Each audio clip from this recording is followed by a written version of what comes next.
Benjamin Lucas, lundi, député écologiste et socialiste. Bonsoir, vous étiez contre la réforme des retraites, le passage à 62 et 64 ans. Donc ce sondage vous donne raison, mais en partie, j'ai envie de dire. Parce qu'en même temps, les Français disent la retraite à points, ça serait bien. L'introduction d'une dose de capitalisation, ça serait bien. Et ça, c'est pas les choses que la gauche défend. Non, je ne suis pas d'accord avec ça, mais ce n'est pas la première fois que je serai peut-être minoritaire par rapport à un sondage. On verra quand la question sera posée au moment de grandes échéances électorales. Dans des élections législatives, s'il y en a dans les prochains mois, dans une élection présidentielle. Moi, j'essaierai de convaincre que notre système n'est pas, comme vous l'avez dit, à bout de souffle. D'ailleurs, la Cour des comptes ne dit pas que notre système est à bout de souffle. Le Premier ministre nous a, au moment de l'annonce de ce conclave, annoncé des chiffres farfelus. Pardon, mais M. Bayrou est quand même quelqu'un qui a du mal à tenir, on le voit sur Betterham ou sur d'autres choses, à tenir des propos cohérents. Les chiffres ne sont pas bons quand même. On a du mal. Un système déficitaire. On peut aller dans le détail. Ah oui, M. Bayrou nous disait déficit de 55 milliards. Effectivement, ça fait peur, 55 milliards. La Cour des comptes nous dit dans les années qui viennent 7 milliards, puis en 2045, 35 milliards. Bon, quand on prend par exemple ce qu'a coûté la suppression de l'ISF, quand on prend par exemple ce qui est aujourd'hui le premier budget de l'État, c'est-à-dire les cadeaux faits aux grandes entreprises sans contrepartie, on est sur des échelles qui sont beaucoup plus grandes. Ce que je veux dire, c'est que ces ordres de grandeur veulent tout et rien dire. On peut faire confiance. Moi, je suis pour qu'on fasse confiance aux partenaires sociaux. Donc on peut revenir à 62 ans. On peut revenir aux 62 ans. Ça coûte 10 milliards et demi. Il faut abroger. La Cour des comptes a dit que ça coûtait très cher. Mais combien nous a coûté la suppression de l'ISF, monsieur? Quel est le rapport avec ça? Ce que je veux dire, c'est vous dites ça coûte 10 milliards et demi. On fait des choix. Mais ça coûte pas 10 milliards la suppression de l'ISF. La politique, ça a coûté beaucoup plus que ça. Non, mais non, ça coûtait 4 milliards. La politique, c'est faire des choix.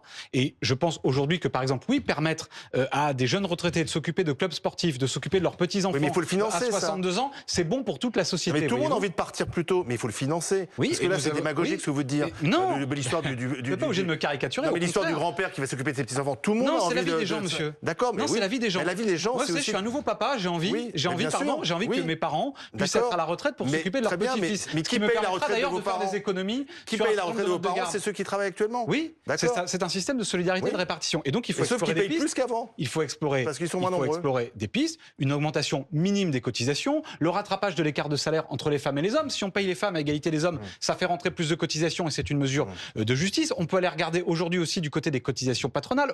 Partout en Europe, on fait différemment, mais vous avez raison sur tous nos voisins européens. Non mais d'ailleurs, regardez l'état de vie des retraités, regardez le niveau de vie des retraités ailleurs en Europe. Si vous voulez qu'on fasse des comparaisons internationales, regardez comment vivent les retraités ailleurs en Europe. Non mais allons au bout de ces comparaisons. Au détriment des actifs chez nous. À quel modèle faites-vous référence? À quel modèle faites-vous référence?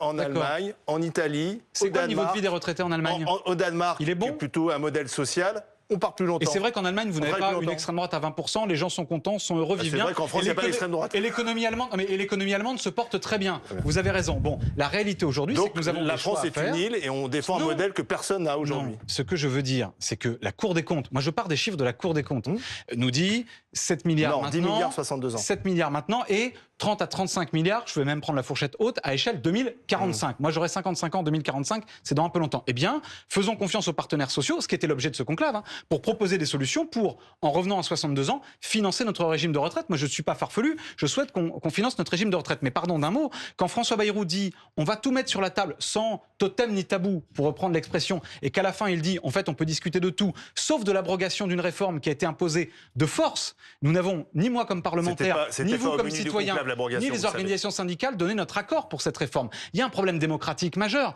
et François Bayrou ne peut pas piétiner la démocratie. Non, mais pardon, c'est important. On est dans un moment quand même où les gens ont besoin de faire confiance dans les responsables politique et on ne peut pas avoir quelqu'un qui se contredit en permanence quand vous à la télévision. Écoutez avec patience ce que dit notre ami le député écologiste, il dit on peut retourner à 62 ans, c'est pas grave, quelques milliards. Qu'est-ce que vous en pensez? Parce que le patronat ne comprend pas ce discours.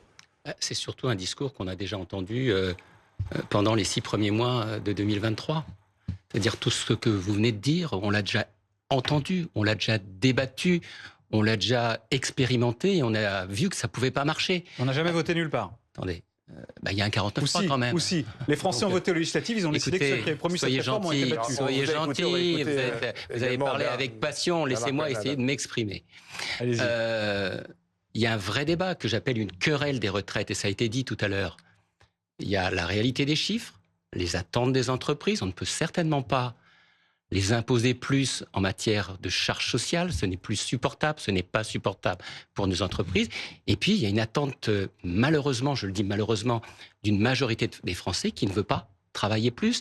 À la fois, on le voit à travers les attentes des électeurs du Rassemblement national et les acteurs d'une partie de la gauche, notamment de LFI et des socialistes et bien entendu des écolos. C'est ça la réalité. D'un côté, nous avons besoin qu'on travaille plus dans nos entreprises, qu'on allège nos charges, que l'on mette une dose de capitalisation. Ça, les Français sont pour. Voilà, ça a été dit et ça, je l'ai vu avec intérêt. Mais moi, je suis courtier en assurance depuis 35 ans. Ça fait 35 ans qu'on parle de retraite capitalisée dans la vie du système privé et que personne l'a mise en place, sauf ceux qui le font de manière non obligatoire.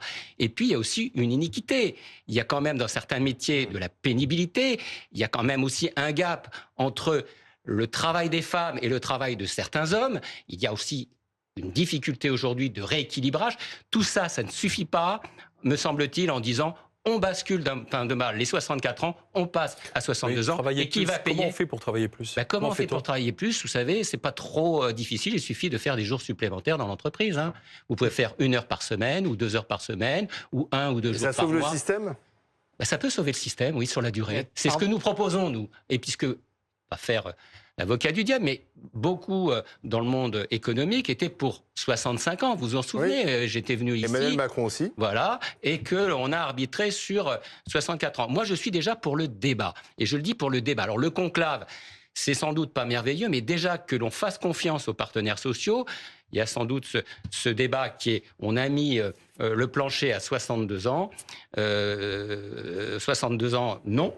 Les 64 ans, comment on fait pour améliorer la vie de nos collaborateurs, mais aussi la retraite des indépendants, parce que ça, on n'en parle pas du tout. C'est-à-dire que quand vous êtes commerçant, vous pouvez travailler jusqu'à ce que vous soyez mort à la tâche. Ceci n'est pas acceptable, et c'est pour ça que je dis que les chiffres que vous évoquez, à l'appui d'une lecture un peu viciée, vous me le permettrez, du rapport de la Cour des comptes ou du comité de suivi des retraites de 2024, nous ne le partageons pas. Non, juste une chose quand même, pardon, mais vous dites les 62 ans, non. C'est pas à vous d'en décider. C'est au peuple français, soit par l'intermédiaire d'élections. Il y a eu des élections législatives, soit par l'intermédiaire des parlementaires qui votent, soit... Si on ne veut pas que la démocratie s'exprime, au moins faire confiance aux partenaires sociaux. C'est quand même bizarre de rediscuter d'une loi qui est en train de d'ailleurs d'être appliquée. Mais pardon, c'est l'histoire de notre République. Macron qui avait annoncé qu'il ferait la réforme des retraites. Et les Français ont choisi en 2024 de mettre en minorité Emmanuel Macron. Il y a une majorité Emmanuel Macron avait annoncé qu'il allongerait la durée légale du départ à la retraite en 2022. Dans sa campagne présidentielle, il a été élu. Il y a une majorité. Donc la démocratie, il n'a pas eu une majorité absolue ensuite pour l'appliquer. Il y a une majorité de parlementaires aujourd'hui qui veulent abroger cette réforme. Il y a une majorité d'organisations syndicales qui veulent l'abroger. Il y a une majorité de Français qui souhaitent encore l'abrogation de cette réforme. Pardon, mais quand on a une querelle, vous avez raison, il y a une querelle sur cette question. Il faut un référendum. Et vous me reprochez de tenir le même discours qu'il y a 6 mois. Vous tenez le même depuis 30 ou 40 ans. Le problème, c'est les cotisations sociales. Le problème, c'est qu'on travaille pas assez. Je le vis tous les jours en tant qu'entrepreneur. Alors qu'on est plus productif qu'il y a quelques décennies. On a plus de richesses qu'il y a quelques décennies. Aussi. Et vous voulez, oui, grâce notamment au fait qu'on part en retraite plus tôt, et grâce au progrès de la science et de la médecine. Moi, je ne veux pas les voler aux Français ensuite, ces progrès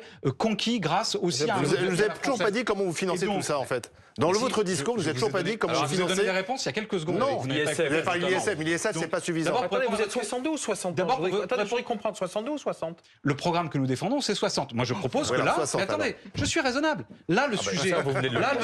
Mais oui, je suis raisonnable. Il n'y a pas de majorité à l'Assemblée nationale pour passer aux 60 ans. Donc là, moi, je propose qu'on fasse ce pourquoi nous avons été élus, c'est-à-dire qu'on vote sur l'abrogation de la réforme qui n'a pas été votée. Pour répondre à votre question, d'accord avec le référendum. Moi, je souhaite dans ce cas-là qu'il y ait un référendum, que le peuple français tranche, et puis on verra ensuite. Monsieur le député, Bernard Sanech. On fête en ce moment les 5 ans, on commémore, les 5 ans du Covid, et ça a changé beaucoup de choses dans le rapport au travail des Français. Et je pense que quand on parle du débat sur les retraites, on oublie cette question du rapport au travail, avec des Français qui ne souhaitent pas simplement arriver à l'âge de la retraite, mais qui souhaitent profiter de leur retraite. Et c'est vrai que dans l'opposition à l'allongement de l'âge légal à 64 ans, il y a cette question du rapport au travail. C'est le premier point. Le deuxième point, c'est que la question du travail comme élément clé pour financer le modèle social, qui est un élément qu'on entend et qui est une argumentation, je crois, qui n'est pas contestable. On a besoin de plus travailler pour financer le modèle social. C'est une équation et c'est une considération qui n'est pas toujours partagée par un certain nombre de Français, notamment par les actifs. Et donc là-dessus, les responsables politiques qui veulent pousser cette idée, ils ont un gros travail de conviction à faire, parce qu'aujourd'hui, même si c'est une idée qui est communément répandue, elle n'est pas toujours partagée. Donc, le rapport au travail se cache derrière la question du débat sur les retraites et on l'oublie. Pourquoi c'est pas c'est pas le capital et les actionnaires qui mettent à contribution? Par rapport à il y a 20 ans, la part, vous savez, quand on produit de la richesse, on va partir du concret, quand vous produisez de la richesse, la part qui va au capital et la part qui va au travail, elles ont été complètement déséquilibrées ces dernières décennies. C'est-à-dire qu'aujourd'hui, il y a plus d'argent qui va vers, pour schématiser et caricaturer pour pas être trop long, qui va vers les actionnaires, qui va vers les dividendes, plutôt qui va vers les travailleurs. On pourrait tout simplement revenir à une situation d'il y a quelques décennies. Je propose pas la révolution, simplement de revenir à une situation qui est équilibrée et moralement juste. Pourquoi? Parce que ce n'est pas aux Français, ce n'est pas à ceux qui ont travaillé de payer aujourd'hui les largesses, le laxisme fiscal à l'égard des ultra-riches et des grandes entreprises. Qu'est-ce que vous pensez de cette proposition? De taxer les dividendes, de taxer les entreprises. Ils sont déjà taxés les dividendes, rappelons-le. Oui, non, mais c'est-à-dire que tout à l'heure, on me reprochait d'avoir un débat d'il y a 30 ans ou 50 ans en arrière. Là, on revient au début du siècle avec Marx et Engels. Donc, vous voyez que vous êtes encore plus rétrograde que moi. Moi, je crois en tous les cas qu'on a besoin, au contraire, de libérer nos entreprises, d'alléger les charges. On a un taux de prélèvement obligatoire qui dépassent ceux de la norme européenne. On a des charges sociales et patronales qui explosent. On n'a pas de marge. Et d'ailleurs, on a besoin d'augmenter la productivité dans nos entreprises et de travailler plus, excusez-moi l'expression, pour gagner un peu plus, y compris en finançant une économie, ça a été dit tout à l'heure, qui a évolué. Le rapport, et ça a été très bien dit par Bernard Sananès, le rapport au travail a changé depuis la Covid-19. On est passé au télétravail. On veut donner du sens au travail. Nos entreprises sont engagées dans la RSE, cher monsieur le député écolo. Donc vous voyez qu'il y a une volonté de penser différemment. C'est indécent. Vous n'avez pas marre de chouiner, pardon, mais les dividendes ont explosé. Soyez correct. Les dividendes, non mais c'est vrai. Soyez correct. On vous entend, on a l'impression que les grandes entreprises dans ce pays sont à l'os. D'abord, les grandes entreprises, ils représentent. Vous confondez. Moi, quand je parle, ils créent des richesses, ce que vous faites pas. Quand je parle de faire, non, ce sont les salariés qui créent des richesses. Non, mais vous créez pas de richesse. Donc soyez respectueux de ceux qui travaillent dans ce pays. Je respecte. Je dis simplement. Attendez, vous m'avez traité de démago tout à l'heure. Donc en matière de mais là vous lui dites qu'il chouine. On peut en reparler. Et vous m'avez qualifié de quasiment marxiste-léniniste. Bon.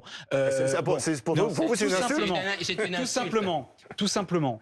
Dire que celles et ceux qui aujourd'hui accumulent des richesses, s'accaparent les ressources, doivent faire un effort, parce que oui, il faut faire un effort pour notre modèle social, pour notre modèle de retraite, pour qu'il y ait plus de justice et plus de dignité dans notre pays, mais aussi pour financer nos services publics. Dire que ceux-là doivent contribuer, pardon, mais quand on vous entend, on a l'impression que vraiment les entreprises sont à l'os, les grandes entreprises sont à l'os. Regardez, il y a beaucoup de défaillances d'entreprises en France. Regardez les chiffres. Défaillances d'entreprises sur les 12 derniers mois, vous pensez que tout va bien ? Et c'est pourquoi moi je ne confonds pas, c'est pour ça que je vous parle de ceux qui engrangent des super profits, des super dividendes, des ultra riches. Moi, je ne confonds pas ceux qui aujourd'hui effectivement sont dans la difficulté et ceux qui accumulent des profits. Et il y a aujourd'hui plus d'argent dans la poche des actionnaires qu'il y en avait il y a 10 ou 15 ans. Ce n'est pas normal. Vous savez, les actionnaires sont souvent les salariés. Amandine Atalaya. Non, ça c'est pas vrai. Amandine Atalaya. Vous racontez n'importe quoi. Pardon, mais vous racontez. Et il y a des retraités actionnaires aussi. Oui, il y a des salariés actionnaires. D'accord, c'est pas la majorité du genre. Donc ne racontez pas, ne mentez pas à ceux qui nous regardent.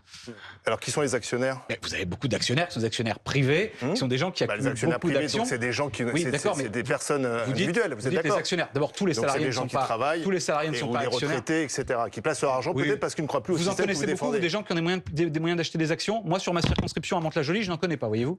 Peut-être qu'ils devraient, ils s'enrichiraient. Amandine Atalaya. Il faut pouvoir les payer, les actions.